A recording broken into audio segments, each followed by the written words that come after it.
Dombivli MIDC निवासी व आसपासच्या परिसरात रासायनिक प्रदूषण मोठ्या प्रमाणात होत आहे। गटारातून रासायनिक सांडपाणी वाहत असल्याने त्याच्या उग्र वासामुळे रहिवासी आता त्रस्त झालेत। याबाबत वारंवार प्रदूषण नियंत्रण मंडळाकडे पाठपुरावा करून देखील ठोस कारवाई होत नसल्याचा आरोप स्थानिक नागरिकांनी केलाय। त्रस्त नागरिकांनी सह्यांची मोहीम सुरू केली असून 3000 नागरिकांच्या सह्यांचे निवेदन मुख्यमंत्री, उपमुख्यमंत्री, स्थानिक प्रतिनिधी, एमआयडीसी व प्रदूषण नियंत्रण मंडळाला देणार असल्याचं रहिवाशांनी सांगितलंय।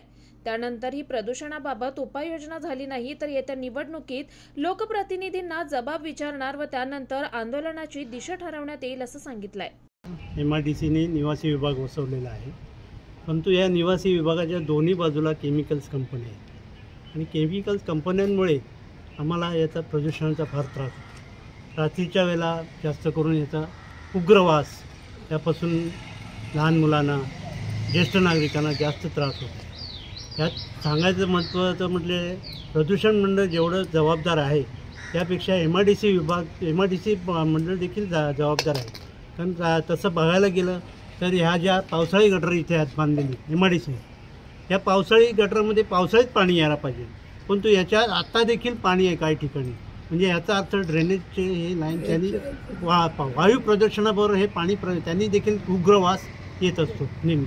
ह्या कुठे म्हणजे याच्यात एमआयडीसीने लक्ष घातलं पाहिजे, प्रदूषण मंडळाने लक्ष घातलं पाहिजे। आता तर पुढे आता निवडणुका येतच आहेत लोकसभेच्या, ह्या बाबतीत जर काही ठोस काही निर्णय नाही घेतला तर येणाऱ्या निवडणुकीत आम्ही येणाऱ्या उमेदवारांना हा प्रश्न विचारणार, याबाबत आपण काय करणार आणि नागरिकांना या सुविधा कशा मिळतील आणि यामधून नागरिकांची सुटका कशी होईल प्रदूषणातून, याचा विचार नागरिक इथले करणार आहे। याच्या संदर्भात काय आपण पत्रव्यवहार केला? या संदर्भात आम्ही आता थोडंसं एक निवेदन बनवून प्रदूषण मंडळाला, एमआयडीसीला, मंत्र्यांना देणार आहोत। त्यातील जास्तीत जास्त नागरिकांच्या सह्या गोळा करत आहोत। आत्तापर्यंत जवळ 500-600 लोकांच्या नागरिकांच्या सह्या गोळा झालेत, अजूनही सह्या गोळा करण्याचं काम सुरू आहे आणि या सह्या गोळा करून नागरिकांच्या सह्यांचं निवेदन प्रत्येक प्राधिकरणाला देण्यात येणार। त्यातून काय निष्पन्न होते ते बघायचं।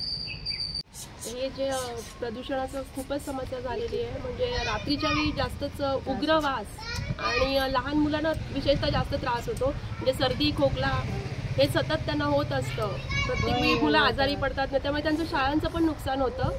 त्यामुळे ह्याच्यावर काहीतरी उपाययोजना केलीच पाहिजे।